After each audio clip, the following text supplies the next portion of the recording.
sempre o Evangelho de Mateus. Obrigado pela presença. Bom dia, amigos. Bom dia. Bom dia. E vamos aonde nós paramos, não é? Do capítulo 16. Bem, agora... Do capítulo 15, exato. Bem, agora nós estamos diante... Vamos ler, é melhor ler o texto. 29. Jesus, partindo dali, foi para as cercanias do mar da Galileia. Exatamente. Esses versículos aqui são genéricos, são espécie de sumários. Sumários que mostram, na sua genericidade, a atividade taumatúrgica de Jesus na Galileia. E subindo a uma montanha, sentou-se. Logo vieram até ele numerosas multidões, trazendo coxos, cegos, aleijados, mudos e muitos outros. O que faz o leitor captar que não eram apenas cegos, coxos, aleijados, judeus. Talvez nesse número houvesse algum pagão também. Embora Jesus não tivesse sido mandado diretamente aos pagãos. E os puseram aos seus pés, e ele os curou. De sorte que as multidões ficaram espantadas ao ver os mudos falando, os aleijados sãos, os coxos andando e os cegos a ver. E renderam glória a Deus de Israel. Bom, são versículos, repito, genéricos, mas são eloquentes no modo como falam. Jesus não apenas ensina, Jesus não apenas transmite uma doutrina, mas Jesus é concreto. Jesus quer para Deus um homem sadio, um homem são, um homem curado, um homem capaz de realizar tudo aquilo que é potência humana. E estas curas de Jesus, vistas nesta luz, são perfeitamente cabíveis e necessárias. Imaginem se Jesus nunca tivesse feito nenhuma cura, nunca tivesse trazido a sanidade a quem quer que fosse, nunca tivesse levantado um paralítico, curado um cego, mandado falar um surdo mudo. O que seria a doutrina de Jesus? Uma filosofia? Seria uma teoria, uma metafísica, uma abstração? Jesus é o que é graças aos seus milagres. Agora, atenção. No mundo pagão, os milagres eram buscados por ele mesmo, por eles próprios, sem nenhuma relação com a vida ética da pessoa e, sobretudo, sem nenhuma relação de subordinação, de aceitação da divindade enquanto tal, sem nenhuma relação de obediência à divindade. Havia templos pagãos e deuses terapêuticos que curavam. Na Grécia havia um famoso deus terapêutico. Mas a leitura desses milagres, a narração desses milagres, não mostra nenhuma relação profunda do miraculado com este Deus. Simplesmente foi miraculado e acabou-se. Aqui não. Os milagres têm a ver, sim, com a presença do reino de Deus. Ou seja, o reino de Deus é concreto.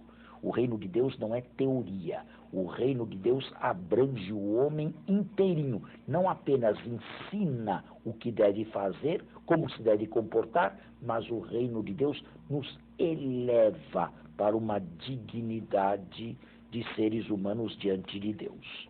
E agora vem a segunda multiplicação dos pães, que, claro, no Evangelho de Mateus é um duplicado. E por que um duplicado aqui? Porque era um duplicado também na sua fonte Marcos. Mateus não faz outra coisa senão copiar Marcos. É interessante que Lucas elimina esta segunda multiplicação dos pães, também copia Marcos, mas aqui realiza uma omissão, e se chama omissão porque ele percebeu o caráter histórico, ou melhor, as dificuldades históricas de Jesus ter realizado uma segunda multiplicação dos pães. Vamos apenas ler. Agora, o telespectador preste atenção. Por quê? Porque se dá muito mais importância aos pães que aos peixes. Jesus, chamando os discípulos, disse: Tenho compaixão da multidão, porque já faz 3 dias que está comigo e não tenho o que comer. Não quero despedi-la em jejum, de medo que possa desfalecer pelo caminho. Os discípulos lhe disseram: De onde tiraríamos num deserto tantos pães para saciar uma multidão? Jesus lhes disse: Quantos pães tendes? Responderam: 7 e alguns peixinhos. Vejam, aparece aqui pela primeira vez os peixinhos, mas sempre num nível secundário. Então, mandando que a multidão se assentasse pelo chão, tomou os 7 pães e os peixes, e depois de dar graças, partiu-os e dava-os aos discípulos, e os discípulos à multidão. E estas expressões, todas elas são expressões eucarísticas. Tomou o pão, deu graças, partiu e distribuiu. O que significa que o texto, já na época em que foi compilado, possuía motivações eucarísticas. Com outras palavras, os primeiros cristãos não eram idiotas e não estavam também interessados em multiplicar pães à vontade na materialidade da vida. Estavam interessados num sinal que indicava algo muito mais profundo no seu prolongamento, que é a Eucaristia. Todos comeram e ficaram saciados, e ainda recolheram 7 cestos cheios dos pedaços que sobraram. Ora, os que comeram eram 4.000 homens, sem contar mulheres e crianças. Tendo despedido as multidões, entrou no barco e foi para o território de Magadã. Bem, e agora nós vamos para uma outra perícope, que é uma perícope agitada, que é uma perícope de controvérsia. Podemos? Vamos. Os fariseus e os saduceus. Aqui existe uma união extraordinária. Fariseus e saduceus não se entendiam, não andavam juntos. Era a mesma coisa que dizer que os de direita e os de esquerda juntos, não. Uma coisa é outra coisa é outro. Agora, o que estes fariseus e saduceus tão díspares entre si possuíam em comum? Ser contra Jesus. Se bem que, na paixão de Jesus, os fariseus não são mencionados. É interessante, nenhum evangelista aponta fariseu algum tomando parte na paixão. Os saduceus, sim, porque os sumos sacerdotes pertenciam a essa casta aqui, mas os fariseus não. De qualquer maneira, se não foram frontais inimigos de Jesus, os fariseus foram frontais inimigos da igreja de Mateus, dos anos 80. Aí sim, o saduceísmo, os saduceus haviam cessado de existir com a destruição do templo de Jerusalém em 70 da nossa era. E o judaísmo, a partir de 70 da nossa era, tomou uma feição farisaica, com a qual ele se apresenta a nós até os dias de hoje. De qualquer maneira, nos tempos de Jesus, havia ainda estas duas correntes, e estas duas correntes se opuseram. Os saduceus a Jesus, os fariseus a Jesus, talvez um ou outro, mas sobretudo a igreja nascente. E pediram-lhe para pô-lo à prova. que lhes mostrasse um sinal vindo do céu. Bem, aqui realmente é algo de negativo, porque Jesus, nesse evangelho, já realizou diversos sinais. Já curou a cegos, já curou a surdos mudos, já curou paralíticos, já curou lunáticos, já curou pessoas com distúrbios mentais. Que mais queriam? Aqui está a malícia humana. Isto é, nenhum desses sinais serve, nenhum desses sinais presta. É o homem que vai dizer a Deus qual o sinal que quer. Normalmente, ou se pode imaginar, um sinal grandioso no firmamento que tirasse as últimas dúvidas de quaisquer corações. Mas isto aqui é uma maneira de se tentar Deus. Não se aceitam os sinais que Deus manda, pelo contrário, somos nós a exigir os sinais que escolhemos. Vamos fazer o nosso intervalo e continuamos. De volta ao nosso segundo turno. E qual é a resposta que Jesus dá a esses que, não contentes com os sinais que Deus lhes envia, escogitam outros? Mas Jesus lhes respondeu: ao entardecer dizeis, vai fazer bom tempo, porque o céu está avermelhado. E de manhã, hoje teremos tempestade, porque o céu está de um vermelho sombrio. O aspecto do céu sabeis interpretar. Bem, pessoas que sabem perfeitamente compreender sinais da natureza e interpretá-los corretamente, são, porém, incapazes de... Continue. Mas os sinais dos tempos não podeis. Os sinais dos tempos, isto é, o que Deus está realizando em Cristo, não são capazes de interpretar. São capazes de interpretar tudo, menos isto. Agora, o que significa isto? Surdez, cegueira. Bom, surdez e cegueira provavelmente juntos. Porém, é preciso acrescentar uma outra característica. Surdez e cegueira voluntária.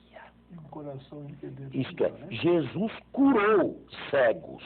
Jesus fez ouvir ouvir a surdos e fez falar mudos. Mas este tipo de surdez, este tipo de cegueira, Jesus não é capaz de curar. É a cegueira do coração.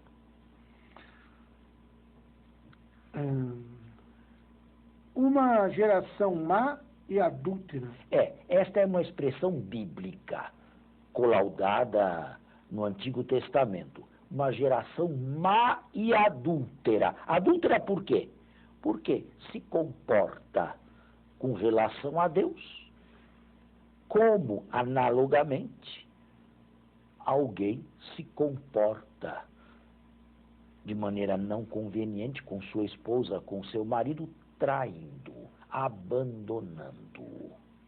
Essa expressão aparece muito nos profetas, no corpus profético. Uma geração má e adúltera exige um sinal. Exige um sinal. Não pede um sinal e nem está disposta a averiguar com isenção de ânimo os sinais que Deus envia. Se fizessem isto, detectariam em Jesus um enviado de Deus. O que lhes impedia realmente de ver em Jesus um enviado de Deus? O que os impedia de ver em Jesus o Messias? O que, na verdade? A cegueira é voluntária. E aqui nós tocamos com as mãos aquilo que nós chamamos o mistério da iniquidade, que habita de maneira diversificada os corações humanos. Mas nenhum sinal lhe será dado. Nenhum sinal Deus dará. Deus já escolheu os sinais que está dando e não se curvará diante do arbítrio, do capricho deste tipo de gente que quer eliminar totalmente a sujeição ou a confiabilidade da fé. Senão o sinal de Jonas. E deixando-os, foi-se embora. Agora, qual é o sinal de Jonas? Não, mas seria melhor aprofundar um pouquinho. Qual foi o sinal de Jonas? É lá no monte, com Em primeiro lugar, vamos eliminar que o sinal de Jonas foi o fato de ter engolido pela baleia e vomitado 3 dias depois. Isso não. Claro, é história. Mas este não pode ser o sinal porque os ninivitas não o viram. Portanto, um sinal não visto não é sinal. Qual foi o sinal de Jonas, afinal? o da montanha? Não. O sinal de Jonas foi o fato de Jonas, depois que foi vomitado pelo peixe, ter voltado a Nínive, ou ter ido a Nínive e ter gritado durante 3 dias: dentro de 40 dias, Nínive será destruída. Os ninivitas, porém, creram em Deus, organizaram um jejum do maior ao menor, e Deus se arrependeu do mal que havia projetado. Este foi o sinal de Jonas, a sua pregação. Com outras palavras, o sinal que Deus está dando e continua a dar é a pregação de Jesus. Só que este sinal irá girar contra os próprios fariseus e saduceus. Por quê? Por causa deste sinal, uma multidão de fiéis vindos do paganismo se converterão, enquanto eles não o aceitarão. Entendi. Pensei que tinha sido aquele episódio da árvore. Não. Vamos para o texto seguinte. Ao passarem para outra margem do lago, os discípulos esqueceram-se de levar pães. Como Jesus lhes dissesse: cuidado, acautelai-vos do fermento dos fariseus e dos saduceus. Qual é em primeiro lugar, a expressão fermento? Fermento tinha uma acepção positiva, e nesta acepção é usado em algumas parábolas do reino, mas também tinha uma acepção negativa. Aqui, o fermento deve ser entendido negativamente. Qual é o fermento dos fariseus e dos saduceus? No contexto imediato, qual é o fermento deles? É a não aceitação sistemática de Jesus tentando Deus. Ou ele realiza o que nós queremos ver, ou nós não estamos dispostos a aceitá-lo. Acautelai-vos deste fermento. No fundo, é a falta de fé, é a incredulidade. Puseram-se a refletir entre si. Ele disse isso porque não trouxemos pães. Jesus, percebendo, disse: homens fracos na fé, por que refletir entre vós por não terdes pães? Na verdade, este texto tem uma profundidade que não aparece à primeira vista. Um único pão é suficiente para todos, e é o pão de Jesus. E Jesus está presente no meio dos seus discípulos. Mas os discípulos também tinham os olhos pesados. Não eram como os fariseus e os saduceus, mas também não eram ainda capazes de captar em Jesus tudo aquilo que ele demonstrava. Ainda não entendeis, nem vos lembrais dos 5 pães para 5.000 homens, e de quantos cestos recolhestes? Nem dos 7 pães para 4.000 homens, e de quantos cestos recolhestes? Como não entendeis que eu não estava falando de pães quando vos disse: acautelai-vos do fermento dos fariseus e dos saduceus? Então compreenderam que não dissera: acautelai-vos do fermento do pão, mas sim do ensinamento dos fariseus e dos saduceus. E é exatamente esse ensinamento de fariseus e saduceus que não pode ser aceito por quem se torna discípulo de Jesus. Aqui termina a primeira parte do Evangelho de Marcos. Marcos, capítulo 8, que é a cópia de Mateus, que é o modelo de Mateus. Agora se inicia a segunda parte de Marcos, mas Mateus continua a copiar. Só que Mateus modifica um pouco o texto desta ou modifica bastante o texto desta perícope que nós vamos agora introduzir. Aqui eu vou ser mais prolixo, aqui eu vou explicar um pouco mais, porque aqui está um pomo de discórdia entre nós e o lado protestante. Vamos lá. Chegando Jesus ao território de Cesareia de Filipe. Cesareia de Filipe não deve ser confundida com Cesareia do Mar. A primeira Cesareia de Filipe está no extremo norte da Galileia, enquanto Cesareia do Mar está à beira do Mediterrâneo. Perguntou aos discípulos: quem dizem os homens ser o Filho do Homem? Disseram: uns afirmam que é João Batista. João Batista havia sido degolado recentemente por Herodes Antipas. Mas, na superstição popular, quem sabe ressuscitou em Jesus.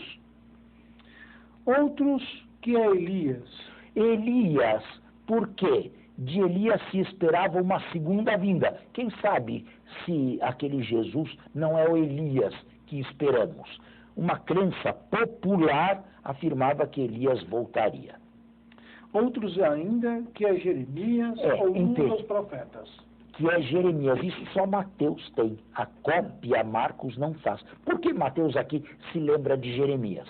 Porque Jeremias, no seu livro e sobretudo nas suas confissões, é o profeta que mais se aproxima de Jesus, nos seus sofrimentos, nas suas dores e na sua rejeição. E vós, quem dizeis que eu sou? Então lhes perguntou: e vós, quem dizeis que eu sou? Simão Pedro respondendo disse: tu és o Cristo, o Filho do Deus vivo. Bem, Marcos diz apenas tu és o Cristo, o Messias. E aqui se encerra. Mas Mateus quis ser aqui mais didático na sua catequese cristã à comunidade. Então, faz Pedro pronunciar um verdadeiro ato de fé cristão. É claro que, historicamente, Pedro não poderia dizer isto neste momento, mas aqui, na pena de Mateus, Pedro está sendo o porta-voz dos cristãos. Jesus é o Cristo, porém, para eliminar qualquer conotação política inerente a este título, o segundo mais importante, o Filho do Deus vivo. E, portanto, não um simples general nacionalista. Bem, nós temos que encerrar o nosso programa, está exaurido o nosso tempo, mas nós voltaremos na próxima semana. Muito obrigado.